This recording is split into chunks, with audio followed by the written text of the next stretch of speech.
পটল সেচকি করার জন্য আমি প্রথমে 250 পটল নিয়েছি। আমি এইভাবে পটলের সম্পূর্ণ খোসা ফেলে দেব।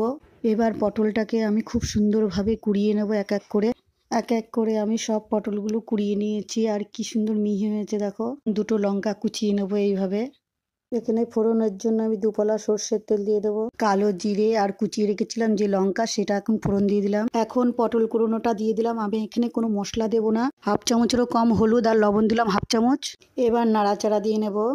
1/2 চামচ কাশ্মীরি শুকনো লঙ্কা দিয়ে এবার ভালো করে নেড়ে চেড়ে নেব। মশলা ছাড়া খুব অল্প তেলেই রান্না করেছি বন্ধুরা, তোমরা পারলে বেশি তেল দিয়ে রান্না করতে পারো। ভালো করে নাড়াচাড়া দিয়ে স্বাদ অনুযায়ী চিনি দিয়ে দেবো।